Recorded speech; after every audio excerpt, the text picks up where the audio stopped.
Significance of the village.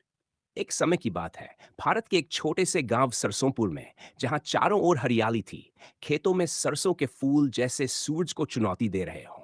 ये गांव छोटा था, लेकिन दिलों से बड़ा। यहाँ के लोग एक दूसरे का दर्द बांटते और खुशियों में साथ नाचते थे। मुख्य पात्र श्यामू, एक 2 साल का लड़का जो अपनी दादी के साथ रहता था। वह स्कूल जाता और खाली समय में गायें चराता। दादी अम्मा, गांव की सबसे बुजुर्ग महिला, सब उन्हें सम्मान से दादी अम्मा कहते। सुधा दीदी, गांव की शिक्षिका, जो बच्चों को पढ़ाने के साथ साथ उन्हें गांव की संस्कृति सिखाती थी। कहानी। एक दिन गांव में खबर फैली कि सरकार ने गांव में एक सड़क बनाने का फैसला लिया है। सब खुश हो गए, लेकिन दादी अम्मा की आंखों में चिंता थी। श्यामू ने पूछा, दादी आप खुश क्यों नहीं हो? दादी अम्मा बोली, बेटा सड़क तो आएगी, लेकिन साथ में शहर की आदतें भी आएंगी।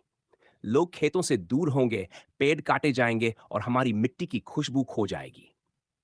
श्यामू सोच में पड़ गया।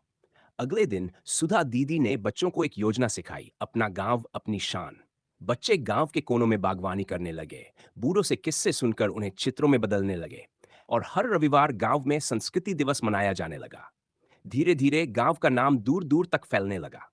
सरकारी अफसर आए, उन्होंने गांव के विकास के साथ उसकी संस्कृति को भी सुरक्षित रखने का वादा किया। अंत में सरसोंपुर अब सिर्फ एक गांव नहीं रहा, वह एक उदाहरण बन गया, जहां आधुनिकता और परंपरा साथ साथ चलती है। और श्यामू, वह अब बड़ा होकर गांव का प्रधान बना और दादी अम्मा की बातों को हर फैसले में याद रखता। सीख, विकास जरूरी है, लेकिन अपनी जड़ों को कभी मत भूलो। अगर आप चाहें तो मैं इस कहानी का अगला भाग या कोई और गांव की कहानी भी बना सकता हूं।